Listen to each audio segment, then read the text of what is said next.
السلام عليكم ورحمة الله أبطال أولى إعدادي، إزيكم عاملين إيه؟ أهلا وسهلا بكم من جديد في قناة مس مروة للدراسات الاجتماعية. تعالوا بينا مع بعض نذاكر منهج الدراسات الاجتماعية الجديد، منهج سنة 2025. معايا تالت درس النهاردة، نهر النيل والحضارات القديمة في إفريقيا. هنتعرف على نهر النيل والمنابع بتاعته، وكمان هنعرف دول حوض النيل، وهنتعرف على أهم الحضارات اللي قامت في إفريقيا.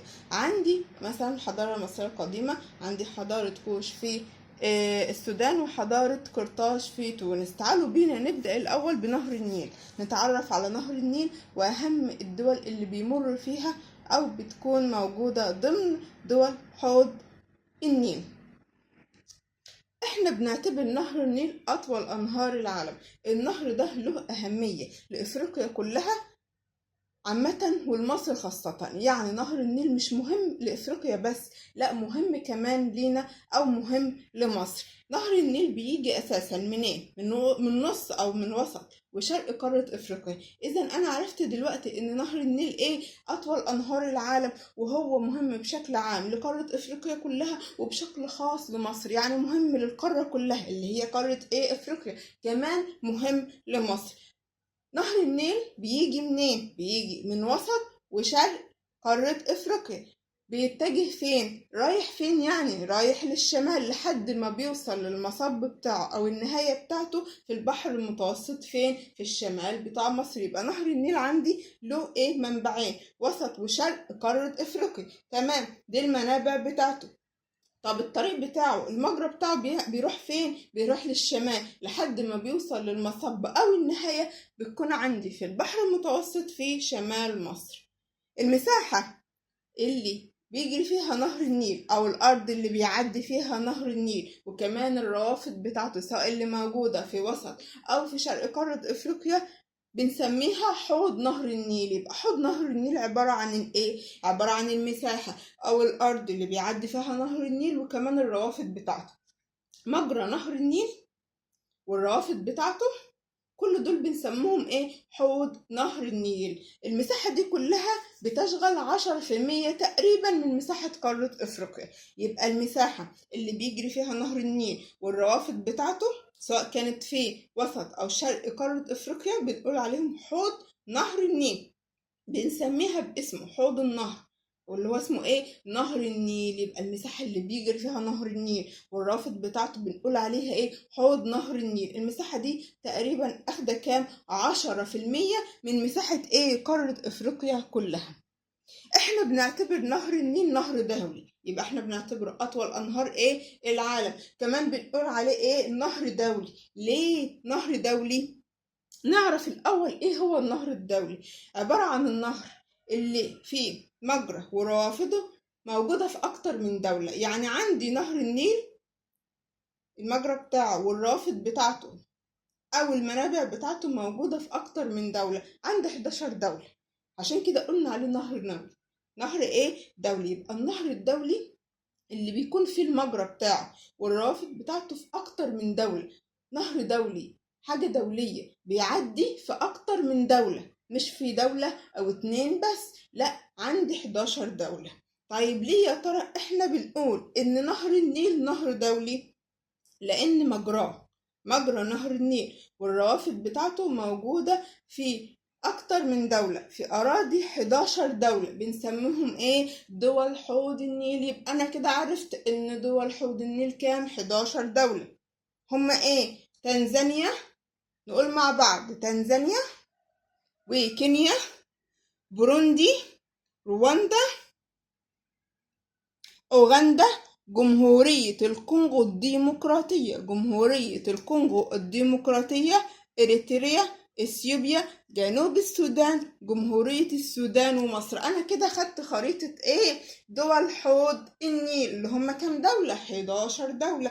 عشان كده بنقول على نهر النيل نهر دولي، عشان المجرى بتاعه والروافد بتاعته بتجري في أكتر من دولة، أراضي أكتر من دولة، اللي هم كام؟ 11 دولة. نقول مع بعض تاني: دول حوض النيل 11 دولة: تنزانيا، كينيا، بوروندي، رواندا، أوغندا، الكونغو، جمهورية الكونغو الديمقراطية.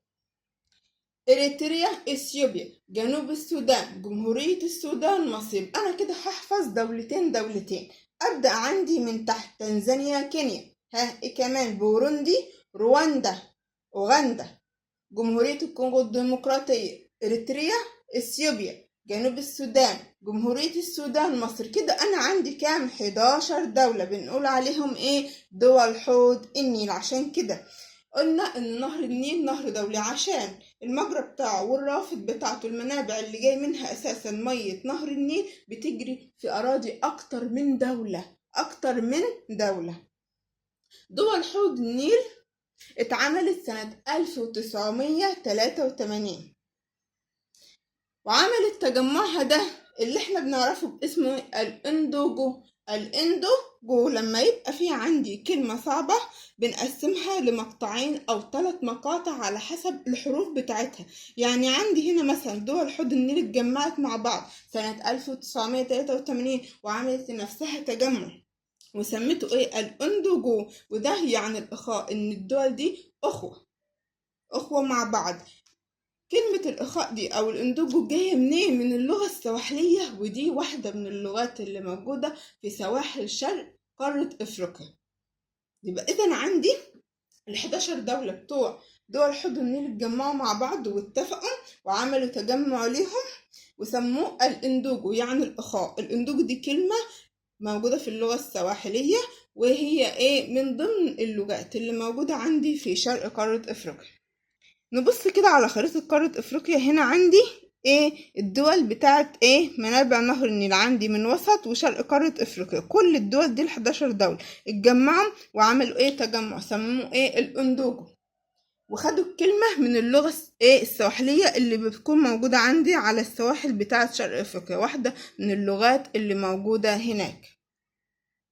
دول الاندوجو اتجمعت، وهدف التجمع بتاعهم ال11 دولة هدفهم ايه؟ ان هم يتشاوروا مع بعض ويعملوا تنسيقات مع بعض ويدعموا التعاون ما بينهم. ال11 دولة يتشاوروا مع بعض في القضايا بتاعتهم، كمان ينسقوا مع بعض ويتخذوا القرارات مع بعض ويبقى في تعاون ما بينهم، تعاون ما بين ال11 دولة. تاني هدف ليهم ان هم يحافظوا على المصالح المشتركة. نهر النيل المية دي بتاعة ال11 دولة كلهم لهم حقوق في مية ايه؟ نهر النيل. يبقى اذا عندي دول الاندوجو اتعملت سنة كام؟ 1983. هو عبارة عن تجمع ل11 دولة بتاعة حوض النيل. كان هدفهم ان هم يتشاوروا مع بعض وينسقوا ويدعموا التعاون ما بينهم. لما يبقى في مشروع يدعموه، لما يبقى في مصالح مشتركة يحافظوا عليها، عشان ال11 دولة مشتركين في مية نهر النيل، ليهم فيها كل الحقوق وكمان الواجبات. يلا بينا نتعرف على منابع نهر النيل. المنابع بتاعته يعني الروافد بتاعته.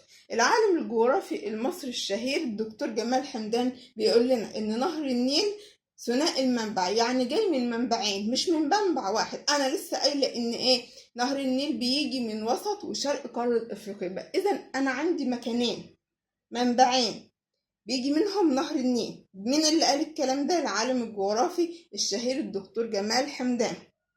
وقال لنا ان نهر النيل في مصر مستديم، بيوصل على طول. يعني احنا بنشوف مية نهر النيل موجودة طول السنة، في الشتاء، في الربيع، في الخريف، في الصيف. يبقى الاستدامة بتاعت مية النهر في مصر سببها ان النيل بيجي من مكانين. عشان كده نهر النيل موجود في مصر طول السنة، ما بيتعرضش ابدا للجفاف، لانه جاي منين؟ من منبعين. هما عندي منابع دايمة موجودة طول السنة، موجودة طول السنة يعني طول فصول السنة. وعندي كمان منابع موسمية موجودة في الصيف، موجودة في فصل الصيف بس. ايه هي بقى المنابع الدايمة؟ موجودة في هضبة البحيرات الاستوائية. أهم البحيرات في المنطقة دي بحيرة فيكتوريا. بحيرة فيكتوريا. وأهم الروافد بتاعة نهر النيل اللي موجودة في المنابع الدايمة عندي نهر كاجيرا.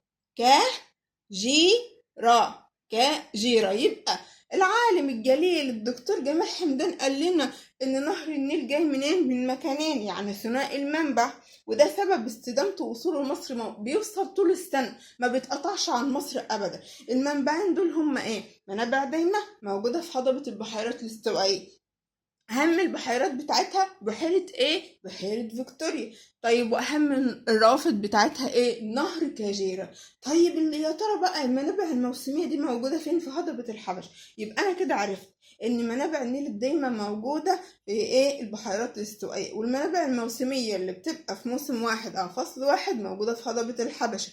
أهم الروافد بتاعتها نهر السوباط، نهر الصوباط، والنيل الأزرق، ونهر عطبرة. يبقى البحيرات، هضبة البحيرات الاستوائية فيها المنابع الدايمة لنهر النيل. أما البحيرات عندهم بحيرة فيكتوريا. أهم الروافد عندي رافد واحد، نهر كاجيرا. نهر كاجيرا موجود في هضبة البحيرات الاستوائية، ودي من المنابع الدايمة لنهر النيل. طيب نهر السوباط والنيل الأزرق ونهر عطبرة دول ايه؟ موجودين في هضبة الحبشة، ودول من المنابع الموسمية لنهر النيل. معايا هنا ايه؟ خريطة حوض نهر النيل. عندي بحيرة فيكتوريا اهي، دي من ايه؟ من اهم البحيرات اللي موجودة في المنابع الدايمة لنهر النيل، موجودة عندي في وسط قارة افريقيا. اهم الروافد بتاعتها ايه؟ نهر كاجيرا. نهر كاجيرا بتعدي عندي المية وبتفضل توصل لحد ما بتتقابل عندي فين؟ في شرق ايه؟ قارة ايه؟ افريقيا. عندي ايه؟ نهر السوباط، نهر عطبرة، والنيل الازرق. المية بتتجمع عندي وبتوصل لمصر. يبقى بحيرة فيكتوريا ديت موجودة في هضبة البحيرات الاستوائية، ودي من المنابع الدايمة لنهر النيل، موجودة في وسط قارة ايه؟ افريقيا. طيب المنابع الموسمية موجودة عندي في هضبة الحبشة، وأهم الروافد بتاعتها ايه؟ نهر عطبرة، النيل الأزرق، وعندي نهر السوباط. زي ما احنا شايفين كده على الخريطة، المية عندي بتاعة النهر بتتجمع وبتوصل عندي فين؟ للسودان ومصر، وبتصب عندي في النهاية في البحر المتوسط اللي موجود فين؟ في شمال مصر. موجود عندي فين المصب بتاعه؟ في شمال مصر. دي الخريطة. أهم حاجة عندي في الخريطة دي أركز على مكان بحيرة فيكتوريا، وأهم الرافد بتاعتها اللي هو نهر إيه؟ كاجيرا. وعندي روافد نهر النيل الموسمية نهر السوباط والنيل الأزرق ونهر عطبرة. وبعد كده عندي المصب فين بتاع نهر النيل؟ فين؟ في البحر المتوسط، موجود في شمال مصر. المنابع الدايمة لنهر النيل موجودة في هضبة البحيرات الاستوائية في وسط قارة إفريقيا، فيها مجموعة من البحيرات والأنهار. الهضبة بتاعة البحيرات الاستوائية يا أبطالنا موجود فيها شوية من البحيرات وشوية من الأنهار. أهمها بقى إيه؟ البحيرات، بحيرة فيكتوريا. بحيرة إيه؟ فيكتوريا، ودي تاني أكبر البحيرات الطبيعية العذبة في العالم. يعني بحيرة فيكتوريا دي تاني أكبر بحيرة طبيعية موجودة بشكل طبيعي من صنع ربنا سبحانه وتعالى، وكمان المياه بتاعتها عذبة صالحة للشرب وللزراعة. يبقى بحيرة فيكتوريا. بحيرة فيكتوريا. بحيرة فيكتوريا دي ايه؟ موجودة في هضبة البحيرات الاستوائية. فين؟ في وسط قارة افريقيا، ودي المنابع الدايمة لنهر النيل. أهم الأنهار اللي موجودة في هضبة البحيرات الاستوائية نهر كاجيرا، وده بيعتبر واحد من أهم مصادر المية بتاعة بحيرة فيكتوريا. هو اللي هو نهر ايه؟ كاجيرا، بيصب في بحيرة فيكتوريا من ناحية الغرب. تعالوا بينا نشوف على الخريطة. عندي بحيرة فيكتوريا هي تاني أكبر البحيرات الطبيعية العذبة في العالم، موجودة في وسط قارة أفريقيا، ودي أهم إيه؟ البحيرات اللي موجودة فين؟ في هضبة البحيرات الاستوائية.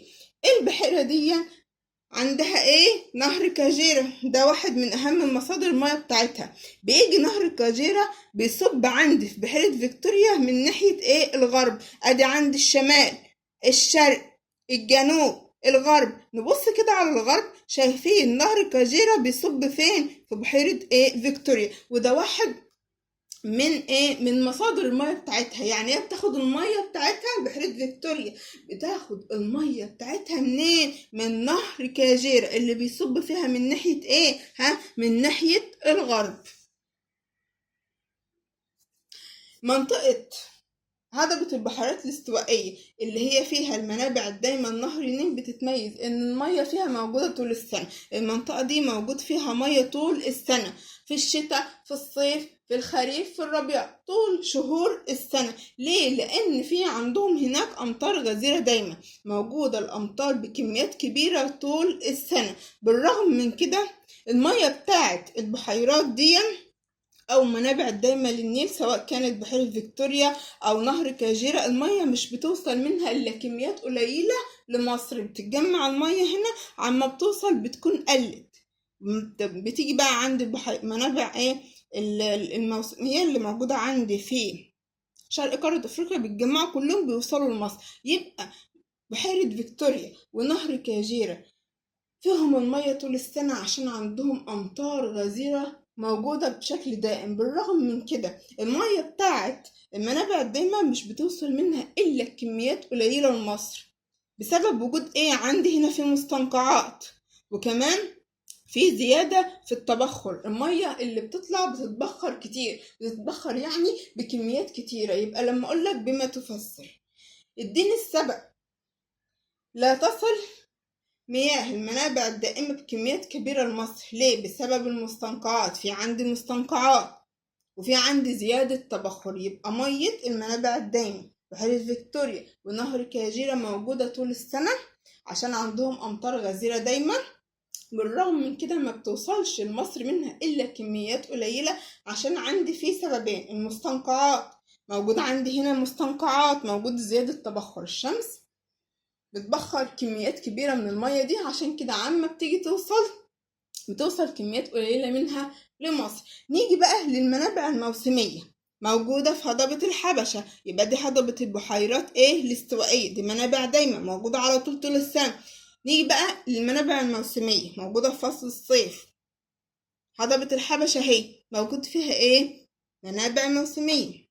اللي بيميز المنطقة دي إن فيها أمطار موسمية غزيرة موجودة في فصل الصيف. يبقى هنا عندي الأمطار في البحيرات، هضبة البحيرات الاستوائية موجودة على طول السنة.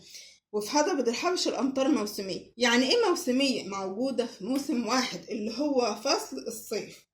في عندي في هضبة الحبشة شوية من رافد نهر النيل. نهر الصوبات عندي، نهر أول حاجة أول منبع أو أول رافد نهر نهر الصوبات ده بيبقى موجود فين؟ في هضبة الحبشة. نهر الصوبات ده بيتقابل مع بحر الجبل، شايفين كده على الخريطة؟ ادي بحر الجبل اهو، بيبقى نتقابل مع نهر الصوبات وبيديله المية بتاعته، فبالتالي مية نهر النيل بترجع لها الكميات الكبيرة. فاكرين لما قلنا ان مش كل المية بتاعت المنابع الدايمة بتوصل لمصر؟ يعني بتوصل لمصر كميات قليلة من المية، اللي بيرجع القوة والحيوية والنشاط لنهر النيل. من تاني ان نهر الصباط بيتقامل مع بحر العرفة، بالتالي مية النيل بترجع تزيد تاني.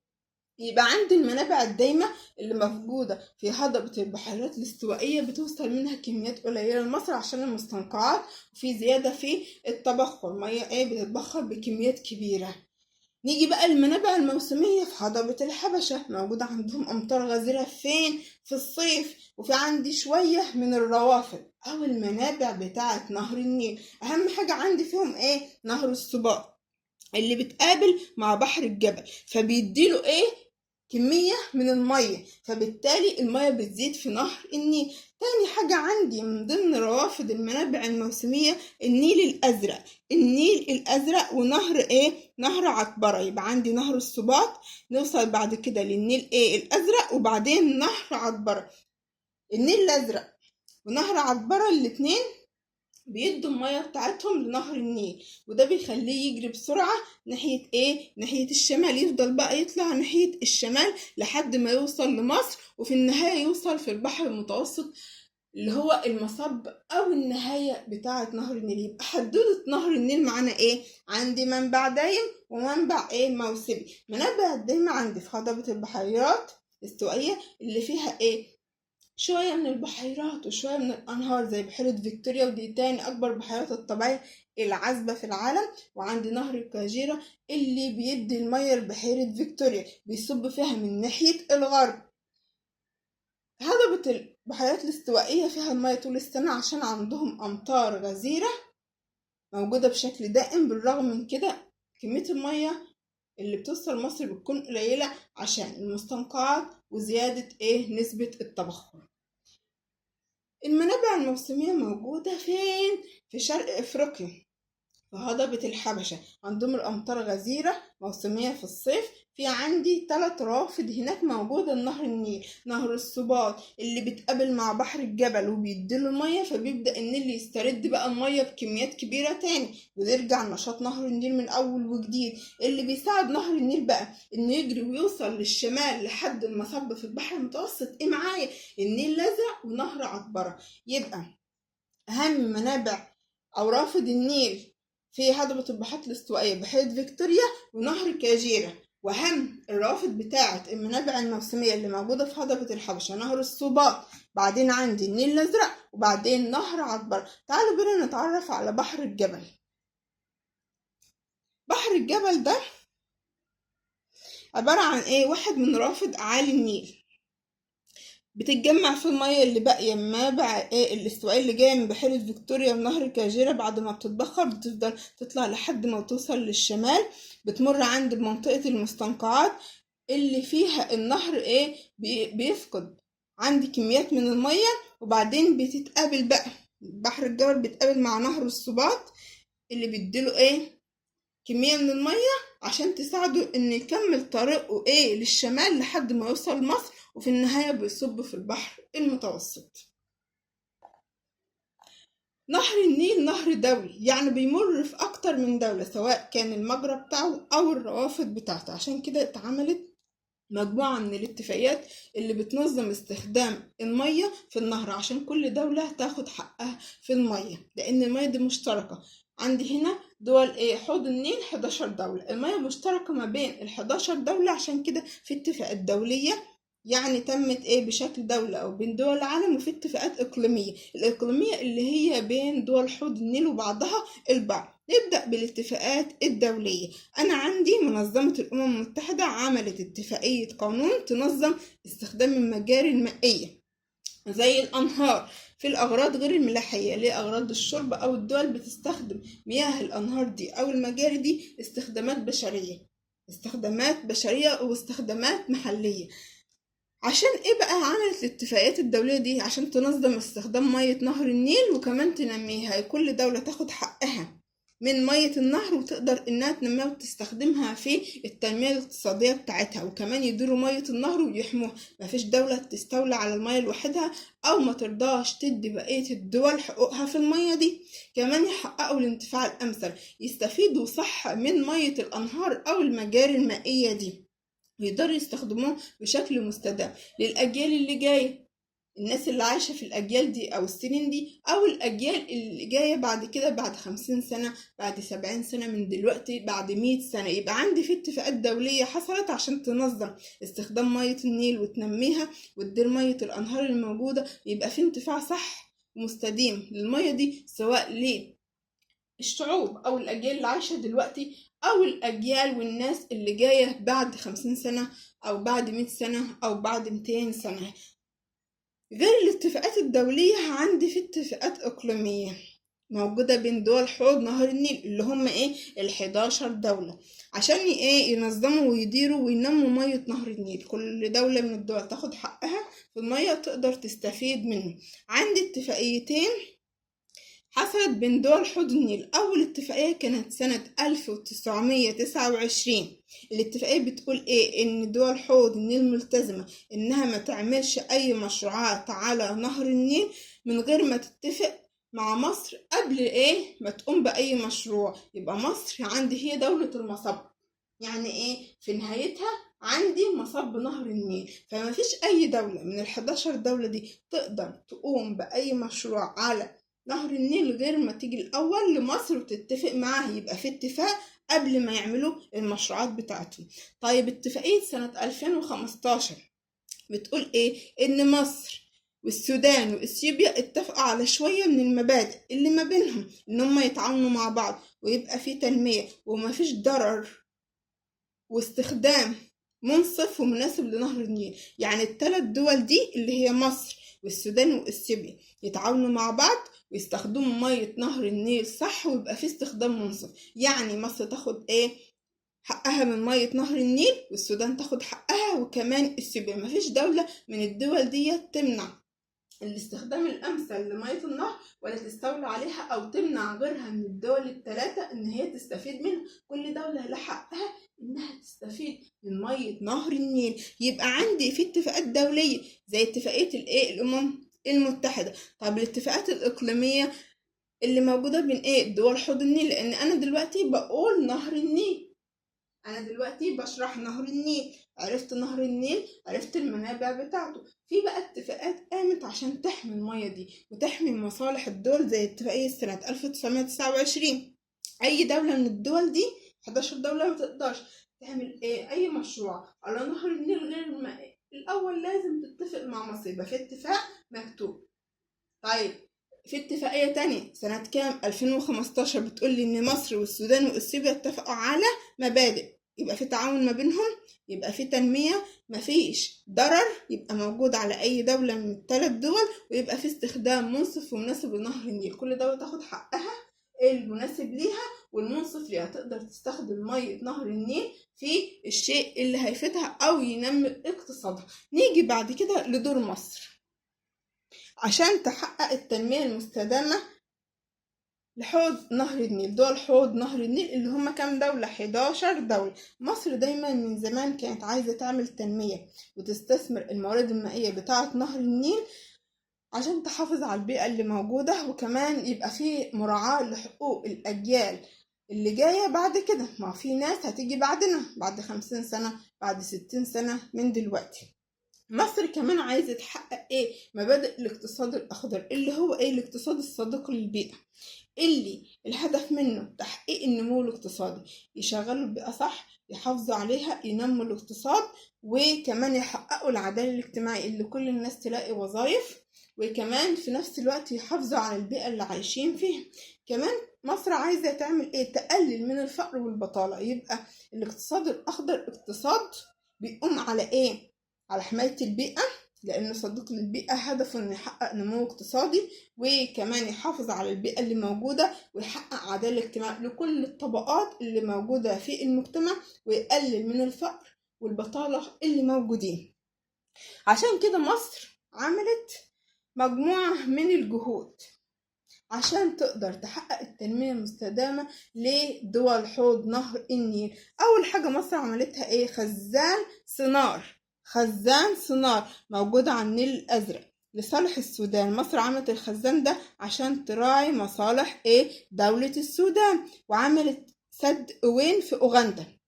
السودان واحدة من دول حوض النيل، كمان عندي أوغندا واحدة من دول حوض النيل. مش بس كده، مصر دفعت التكاليف المالية بتاعت عمل خزان جبل الأولياء اللي موجود في السودان عشان يولدوا منه الطاقة الكهربائية، وطهرت بحيرة فيكتوريا وكيوجا من الحشائش والنباتات. عشان كل ما البحيرات دي اتطهرت كل ما قدرنا نستفيد صح من المية بتاعتها. وحفرت كتير من الآبار في كينيا، وعملت مركز البحوث المائية في تنزانيا. بقول لك مصر هدفها تعمل تنمية مستدامة وتحقق لنا مبادئ الاقتصاد الأخضر اللي هو تحقيق نمو اقتصادي مستدام وحفاظ على البيئة وتحقيق عدالة اجتماعية والتقليل أو الحد من الفقر والبطالة. مصر عايزة تعمل المبادئ دي، عشان كده عملت عملت سد خزان صناعي موجود على النيل الأزرق في السودان، وعملت سد أوين في أوغندا، ودفعت تكاليف إنشاء خزان جبل الأولياء في السودان عشان يولدوا منه الطاقة الكهربائية، وطهرت بحيرة فيكتوريا وكيوجا من الحشائش والنباتات عشان الدول كلها تقدر تستفيد صح من مية بحيرة فيكتوريا وكيوجا. وحفرت عشرات الآبار في دولة كينيا، وعملت مركز البحوث المائية في تنزانيا. كل المشاريع دي أو الإنجازات دي هتحقق على المدى الطويل التنمية المستدامة ومبادئ الاقتصاد الأخضر، وتحافظ لنا على البيئة، وتعمل كمان تحقق العدالة الاجتماعية لكل الشعوب بتاعة حوض النيل، وكمان تقلل من الفقر والبطالة في الدول دي. يلا بينا مع بعض نتعرف على أهم الحضارات القديمة اللي قامت في قارة أفريقيا. ربنا إدى أفريقيا مكان متميز، مكان فريد استراتيجي، موقع قارة أفريقيا استراتيجي فريد، وفيها ثروات طبيعية كتير، مياه عذبة، نباتات طبيعية، عندي ثروات حيوانية ومعادن أو ثروات معدنية ومصادر طاقة. يبقى عندي قارة أفريقيا مش مجرد مكان جغرافي متميز، لأ فيه هي ثروات طبيعية كتير، زي مصادر طاقة، معادن موجودة في الأرض، ثروات حيوانية يعني مجموعة من الحيوانات المختلفة، ونباتات طبيعية موجودة، ومية عذبة. سكان قارة أفريقيا قدروا إن هم يستثمروا الثروات الطبيعية دي ويعملوا حضارات عريقة جدا من آلاف السنين، خاصة الدول اللي موجودة على نهر النيل قدرت إنها تعمل حضارات وتثبت نفسها من ضمن حضارات التاريخ الإنساني، لأن نهر النيل ده ساعد إن السكان يستقروا حواليه، وبالتالي بدأوا يعملوا قرى ومدن وحضارات ودول. كان طبيعي ان يحصل تواصل ما بين الحضارات دي، لان زي ما احنا عارفين ان الحضارة المصرية اثرت في حضارات العالم، وكمان اتأثرت ببعض الحضارات اللي موجودة. طبعا اقرب حضارات ليها من الناحية الجغرافية او المكانية الحضارات اللي موجودة فين؟ في قارة افريقيا. تعالوا بينا نشوف. عندي الحضارة المصرية القديمة، عندي حضارة قرطاج في تونس، وكمان حضارة أكسوم فين؟ إريتريا وإثيوبيا، وعند حضارة كوش في السودان. دي أهم الحضارات اللي قامت في منطقة نهر النيل أو في إفريقيا. يبقى أنا عندي كم حضارة؟ عندي الحضارة المصرية القديمة في مصر، حضارة كوش في السودان، حضارة أكسوم في إريتريا وإثيوبيا، وعندي حضارة قرطاج في تونس. الحضارات دي كان فيها تواصل، كان فيه تأثير، الحضارات دي أثرت في بعضها، وكمان كل حضارة منها اتأثرت بالحضارات التانية. هنبدأ على طول بالحضارة المصرية القديمة، حضارتنا العريقة. الحضارة المصرية القديمة اتعملت في شمال شرق القارة الإفريقية اللي هي موقع مصر. احنا قلنا ان مصر موجودة في الركن الشمالي الشرقي بتاع قارة افريقيا، يبقى مكان الحضارة المصرية القديمة فين؟ شمال شرق القارة الافريقية اللي هو موقع مصر الجغرافي. نهر النيل كان له الدور الاهم والاساسي في نشأة الحضارة المصرية القديمة، هو العنصر الاساسي اللي قامت عليه الحضارة المصرية القديمة، لان المصري القديم استقر فين؟ على ضفاف نهر النيل الشرقية والغربية، قعد واستقر وقدر يعرف الزراعة ويستأنس الحيوانات، يعني يربي الحيوانات بدل ما كان في الأول عايش على التنقل من مكان للتاني، وكمان بيصطاد الحيوانات وبيجمع الثمار والنباتات والفواكه والخضروات. لا، قدر إنه يقعد ويزرع بنفسه واستقر وبدأ يستأنس الحيوانات، وعمل عند القرى والمدن، وبعد كده عمل أقاليم المصرية، ومنها عمل مملكتين، مملكة الشمال ومملكة الجنوب. وقدر الملك مينا انه يوحد مصر، وكان طبعا قبل كده فيها واحدة قبلها لكنها فشلت. بعد كده اتوحدت مصر وبقى عندي في أسرات حاكمة، اللي هي الأسرة الأولى لحد آخر أسرة مصرية حكمت مصر. مصر عملت حضارة عظيمة، كان فيها عوامل طبيعية وعوامل بشرية ساهمت ان الحضارة دي تتعمل وتبقى من ضمن اهم الحضارات الانسانية. عندي عوامل طبيعية، نهر النيل ده قلنا هو العامل الاساسي او له الدور الاساسي في نشأة الحضارة المصرية القديمة. الموقع الجغرافي، موقع مصر الجغرافي ده موقع فريد، موقع متميز موجود في مكان حيوي أساسي من العالم. الثروات المعدنية اللي كانت موجودة في مصر، وكمان المناخ. العوامل البشرية اللي ساعدت على نشأة الحضارة المصرية، الجيش القوي والوحدة ما بين المصريين كلهم كانوا متوحدين، والحكومة المركزية القوية، وكفاح المصري القديم. يبقى الحضارة المصرية القديمة دي ما نشأتش من فراغ، كان في عوامل اتحدت مع بعضها عشان تتعمل الحضارة العظيمة دي. أول حاجة عندي نهر النيل، لأن المصريين استقروا حواليه وعملوا الحياة أساسا نتيجة استقرارهم حوالين نهر النيل، عشان بدأوا يعرفوا الزراعة ويستأنسوا الحيوانات، وعملوا عنده بقى قرى ومدن وأقاليم ومملكة الشمال ومملكة الجنوب، ووحدوا مصر، والوحدة فشلت ورجعوا تاني يتحدوا وعملوا أول وحدة، وبعد كده عملوا أول إمبراطورية في التاريخ. العوامل اللي عملت لينا بقى أو خلت الحضارة المصرية القديمة تبقى موجودة عوامل طبيعية: نهر النيل، الموقع الجغرافي المتميز يعني الفريد اللي مفيش زيه، والثروات المعدنية والمناخ. العوامل البشرية مش الطبيعة بس، لا، العوامل الطبيعية وكمان كفاح البشر أو العوامل البشرية. الجيش القوي اللي حمي مصر والوحدة بين المصريين إن هم كانوا متحدين على قلب رجل واحد زي ما احنا بنقول، والحكومة المركزية القوية اللي كانت بتحكم مصر من الشمال لحد الجنوب، وكفاح المصري القديم من أول قبل حتى عصر الأسرات كان المصري بيكافح زي ما احنا شايفين، عمل القرى والمدن والأقاليم وبدأ يبقى فيه وحدة أولى. كل الكفاح ده مع العوامل الطبيعية عمل عند الحضارة المصرية القديمة. الحضارة المصرية القديمة مرت بمراحل كتير: مراحل قوة، مراحل ضعف، مراحل تقدم، مراحل نهضة. المصريين اهتموا بالتعليم عشان ينهضوا ويعملوا لنا الحضارة العظيمة دي. أول حاجة عملوها إن هم اهتموا بالتعليم والفنون: الرسم، الموسيقى، النحت، وكمان العمارة. وخير دليل على ذلك الأهرامات وأبو الهول والكرنك وغيره من المعابد والقصور اللي سابها لنا المصريين القدماء. والآداب: القصص والكتابة والعلوم: الطب والكيمياء والمشروعات الاقتصادية. يبقى المصريين القدماء اهتموا بالتعليم، علموا الأطفال، علموا الكبار، كمان كان عندهم اهتمام بالفنون والعمارة والآداب والعلوم، وعملوا مشروعات اقتصادية.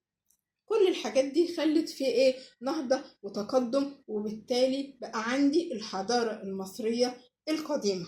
المصريين القدماء كانوا عايزين يوطدوا العلاقات التجارية مع الحضارات القريبة ليهم، زي حضارة كوش في السودان وحضارة بلاد بونت. كان في ما بين مصر أو الحضارة المصرية القديمة وما بين حضارة كوش وحضارة بونت تبادل تجاري، احنا نديلهم منتجات من عندنا وهم يبعتوا لنا منتجات من عندهم، تبادل تجاري. كل دوت عشان يبقى فيه علاقات تجارية وثيقة قوية ما بين حضارة مصر والحضارات التانية اللي موجودة في قارة إفريقيا. الحضارة المصرية أثرت على بعض الحضارات الإفريقية اللي موجودة عندي في قارة إفريقيا في مجالات كتير. يبقى مصر أثرت في الحضارات، بعض الحضارات الإفريقية اللي موجودة. المصريين القدماء سابولنا تراث حضاري بيدل ان كان في حضارة عريقة موجودة في مصر القديمة. يبقى دي عندي اول حضارة اللي هي الحضارة المصرية القديمة. تاني حضارة قامت في افريقيا حضارة كوش في السودان. زي ما كان في مصر حضارة، كان في السودان حضارة بنقول عليها حضارة الكوشية أو حضارة كوش. الكوشيون عملوا دولة عظيمة سموها مملكة كوش. احنا بنقول عليهم الكوشيين عشان بنقول إن هم عملوا لينا حضارة أو دولة عظيمة سموها مملكة كوش. زي ما بنقول مصر المصريين، يبقى كوش هتبقى الكوشيين. الحضارة بتاعتهم أو الدولة بتاعتهم كانت موجودة في شمال السودان حوالين نهر النيل، زي ما قامت الحضارة المصرية القديمة حوالين ضفاف نهر النيل أو حوالين نهر النيل. برضو حضارة كوش كانت موجودة في شمال السودان حوالين نهر النيل. في البداية كانت موجودة في نبتة، مدينة نبتة، وبعد كده انتقلت مملكة كوش وحضارتها لمروي. يبقى أنا إذا عندي في السودان كان في حضارة اسمها حضارة كوش. الكوشيين عملوا دولة أو مملكة كوش، ودي كانت دولة عظيمة موجودة في شمال السودان حوالين نهر النيل. احنا قلنا إن نهر النيل له دور أساسي ومهم في قيام الحضارات في إفريقيا. بداية منين؟ الحضارة المصرية القديمة لحد حضارة كوش أو حضارة مملكة كوش. في البداية حضارة كوش أو مملكة كوش كانت موجودة في نبتة، بعد كده انتقلت لمروي. أهل كوش أو سكان مملكة كوش كانوا بيشتغلوا في التجارة، تاجروا في العاج وفي البخور وفي الحديد وفي الذهب، وكانت مركز تجاري عظيم. يبقى حضارة كوش كانت حضارة عظيمة موجودة في شمال السودان حوالين نهر النيل. في البداية كانت موجودة في نبتة وبعد كده انتقلت لمروي. أهل البلاد أو حضارة كوش كانوا بيشتغلوا في التجارة، كانوا مشتهرين بإيه؟ تجارة العاج والبخور والحديد والذهب، وكانت عندهم مراكز تجارية مهمة. عملوا علاقات تجارية مع مصر في شمالهم، مصر عندهم في الشمال، وعملوا يعني تبادل تجاري أو علاقات تجارية مع مملكة أكسوم اللي موجودة في إريتريا وإثيوبيا، يعني موجودة في الشرق. كانوا بيشتغلوا في إيه كمان؟ في الزراعة، مزارعين. يبقى أول حاجة عندي كانوا تجار أو بيشتغلوا في التجارة، بيتاجروا بالذهب والعاج والبخور والحديد، وعملوا ايه؟ مراكز تجارية، وعملوا علاقات او تبادل تجاري مع مملكتين او مع حضارتين، مصر في الشمال واكسوم في الشرق. كانوا بيشتغلوا كمان في الزراعة وفي التعدين، بيطلعوا المعادن من باطن الارض. الكوشين كانوا ممتازين جدا في ايه؟ في الرسم والنحت والعمارة. يبقى عندي في السودان قامت حضارة اسمها ايه؟ حضارة كوش. الكوشين دول عملوا ايه؟ حضارة عظيمة، مملكة عظيمة اسمها ايه؟ مملكة كوش. كانت موجودة في شمال السودان حوالين نهر النيل. في البداية كانت موجودة فين؟ في نبتة. وبعد كده الحضارة دي او المملكة دي انتقلت لفين؟ يعني راحت لفين؟ لمروي. اهل البلاد كانوا شغالين في ايه؟ في التجارة، كانوا بيتاجروا بالعاج والبخور والحديد والذهب، وكانوا بيعملوا ايه؟ مركز تجاري، وعملوا تبادل تجاري، علاقات تجارية مع مملكتين، مملكة مصر في الشمال ومملكة أكسوم في الشرق. كانوا بيشتغلوا في الزراعة وكمان في التعدين، وكانوا بارعين أو ممتازين في 3 حاجات: الرسم والنحت والعمارة. الحضارة المصرية أثرت في حضارة الكوشيين إزاي؟ خدوا نحت التماثيل، اتأثروا بنحت المصريين القدماء للتماثيل، بنوا المعابد والأهرامات زي أهرامات مروي اللي شبيهة بالأهرامات المصرية. منظمة اليونسكو الدولية سنة 2011 أعلنت إن أهرامات مروي دي موقع للتراث العالمي، ضمتها من ضمن المواقع المهمة للتراث العالمي. عبدوا بعض العبادات المصرية القديمة، تعبدوا للإله رع والإله آمون والإله أوزوريس والإله إيزيس، بجانب إن هم كانوا بيعبدوا معبوداتهم الخاصة أو المحلية اللي موجودة عندهم. يبقى حضارة الكوشيين أو حضارة كوش اتأثرت مصر في إيه؟ تحت التماثيل، قلدوا التماثيل المصرية اللي منحوتة، وبنوا المعابد والأهرامات زي أهرامات مروي اللي مشهورة عندهم. وفي سنة 2011 منظمة اليونسكو أعلنتها إيه؟ أعلنتها موقع من ضمن مواقع التراث العالمي. وعبدوا بعض الآلهة المصرية القديمة زي الإله رع، الإله آمون، الإله أوزوريس والآلهة إيزيس، بجانب إن هما كمان كانوا بيعبدوا أو بيتعبدوا الآلهة أو المعبودات المحلية اللي موجودة عندهم. شايفين أهرامات مروي شكلها إزاي؟ طبعا قريبة من شكل إيه؟ الأهرامات المصرية القديمة. ثالث حضارة قامت في إفريقيا حضارة أكسوم. عندي هنا أنا في كلمة صعبة عليا، زي ما أنا قلت قبل كده نقسمها لمقطعين، هنقول أكسوم. أكسوم، مملكة أكسوم كانت موجودة في شرق إفريقيا في إريتريا وإثيوبيا، موجودة في إريتريا وإثيوبيا، مكانهم فين؟ في شرق إفريقيا. يبقى عندي الحضارة المصرية القديمة في شمال شرق قارة إفريقيا، وعندي حضارة كوش موجودة في السودان في جنوب مصر، وعندي حضارة أكسوم موجودة في شرق أفريقيا في دولتين اللي هم إيه؟ إريتريا وإثيوبيا. النشاط التجاري كان له دور مهم في قيام حضارة أكسوم. يعني إن كانت الحضارة المصرية قامت بسبب استقرار المصري وحرفة الزراعة، وبعدين التجارة والتبادل التجاري مع الدول والحضارات التانية زي حضارة كوش وحضارة بلاد بون، في إن حضارة أكسوم اللي موجودة في شرق أفريقيا في إريتريا وإثيوبيا قامت أساسا على النشاط التجاري، كانوا تجار. كانت حضارة كوش بتقوم على ايه؟ على النشاط التجاري. اهم حاجة عندهم او حرفة عندهم ايه؟ النشاط التجاري او التجارة. كان عندهم مركز تجاري قوي، وكمان الطرق التجارية كانت هناك بتتقابل هناك، عندهم طرق تجارية مهمة. كانوا بيتاجروا في ايه؟ الذهب العاج، العطور والتوابل. دي أهم الصادرات بتاعت حضارة أكسوم وعلاها في القيمة الاقتصادية. يبقى حضارة أكسوم قامت في شرق أفريقيا في دولتين، إريتريا وإثيوبيا. الدولة ديت أو الحضارة دي قامت على النشاط التجاري اللي هي التجارة، وكانت بمثابة الحضارة أكسوم بمثابة مركز تجاري قوي. كان فيه ملتقى لكتير من الطرق التجارية، وكانوا بيتاجروا في الذهب، العاج والعطور والتوابل. دي أهم الصادرات بتاعت حضارة أكسوم، وأعلى صادرات في القمة الاقتصادية. قيمتها الاقتصادية عالية ومهمة ومفيدة، عشان كده كانوا بيتاجروا فيها. سكان إريتريا وأثيوبيا زمان أيام حضارة أكسوم كانوا مهتمين بالزراعة وتربية الحيوانات. يبقى عندهم في المقام الأول أول حاجة النشاط التجاري اللي هي التجارة، عشان كده حضارتهم قامت عليها. تاني حاجة كانوا مهتمين بالزراعة وتربية الحيوانات.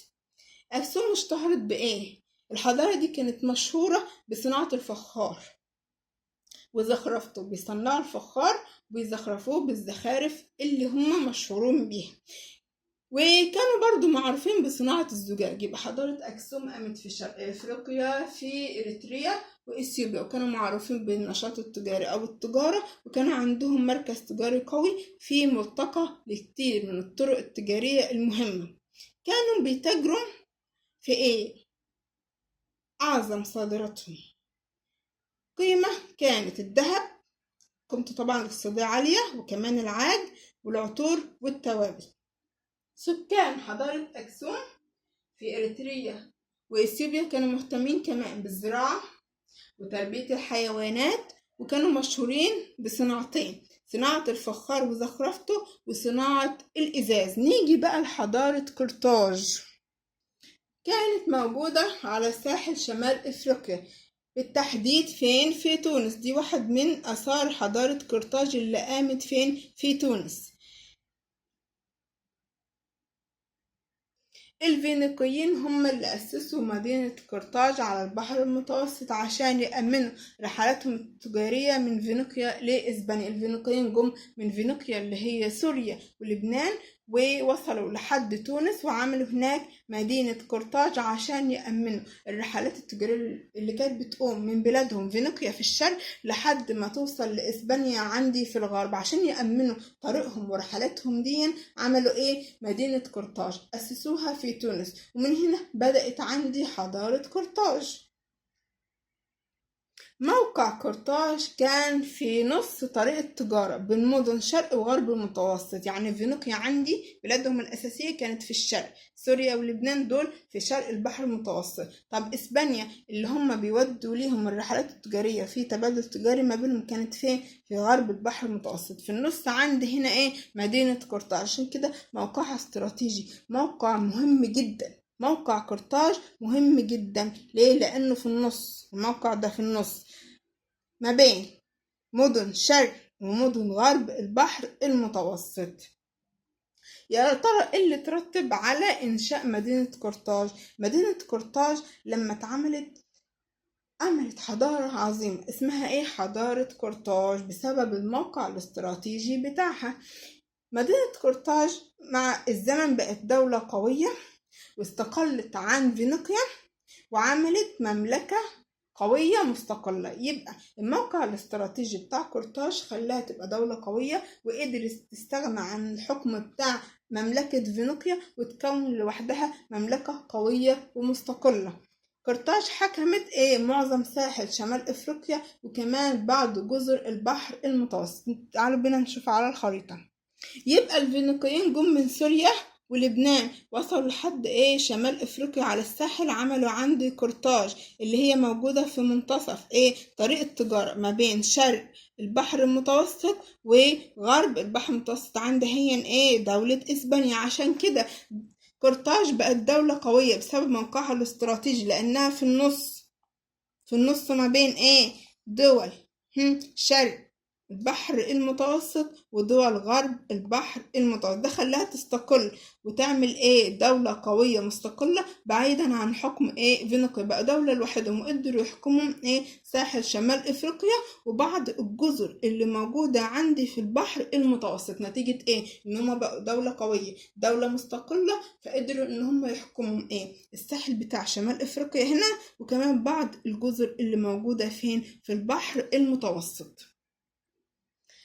حضارة قرطاج نشأتها كانت مختلفة عن حضارة مصر اللي موجودة عندي في مصر، وحضارة أكسوم في إريتريا وإثيوبيا، أو حضارة كوش في السودان. مختلفة عن الثلاث حضارات لأن هي ما كانش ليها أي ارتباط بنهر النيل، هي بعيدة جغرافيا عن نهر النيل، لأنها قامت كمان على التجارة، لأنهم أساسا عملوها الفينيقيين عشان يأمنوا رحلاتهم التجارية اللي جاية من فينيقيا في الشرق لحد إسبانيا في الغرب. يبقى أنا عندي ظروف نشأة حضارة قرطاج مختلفة عن حضارة مصر وحضارة كوش وحضارة أكسوم. ليه؟ لأن هي حضارة مش مرتبطة أساسا بنهر النيل، لأن هي في الأساس قامت على التجارة، لأن الفينيقيين جم وعملوها عشان يأمنوا رحلاتهم التجارية من فينيقيا لحد إسبانيا، عشان كده هي ظروف نشأة الحضارة دي مختلفة عن الثلاث حضارات التانيين، لأن هي أساسا مهاش مرتبطة بنهر النيل، في الأساس اتعملت عشان التجارة أو بهدف التجارة، وقامت على التجارة، ما قامتش على الزراعة ولا على الاستقرار اللي عرفه الحضارات اللي موجودة عند نهر النيل.